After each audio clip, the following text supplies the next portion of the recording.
السلام علیکم ورحمۃ اللہ وبرکاتہ۔ میرے چینل پر آپ سب کو خوش آمدید۔ تمام دیکھنے والوں کو میرا پیار بھرا سلام۔ اللہ پاک آپ سب کو اپنے گھر میں خوش رکھے، آباد رکھے۔ سب سے پہلے ہمارے پیارے نبی حضرت محمد مصطفیٰ صلی اللہ علیہ وسلم پر پیار بھرا درود۔ اللہم صلی علی سیدنا و مولانا محمد وعلی آل سیدنا مولانا محمد وبارک وسلم علیہ۔ آج جس خواب کی تعبیر میں آپ کو بتاؤں گی وہ ہے خواب میں مرغی دیکھنا۔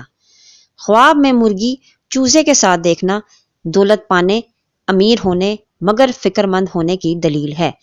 خواب میں مرغی ملنا یا مرغی خریدنا نوکر یا غلام پانے کی دلیل ہے۔ خواب میں مرغی کی آواز سننا غضب الہی نازل ہونے کی علامت ہے۔ مرغی کا انڈا خواب میں دیکھنا شادی ہونے کی دلیل ہے۔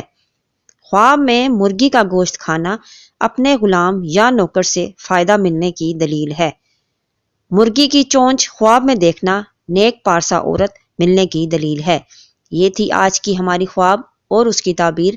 نیکسٹ ویڈیو میں ہم انشاءاللہ اگلی خواب اور اس کی تعبیر کے ساتھ آپ سے ملیں گے۔ تب تک اپنا بہت دھیان رکھیے۔ اللہ حافظ۔ اگر آپ کو میری ویڈیو پسند آئی ہے تو اسے لائک کریں، سبسکرائب کریں اور بیل آئیکن کو بھی پریس کر دیں۔ جزاک اللہ۔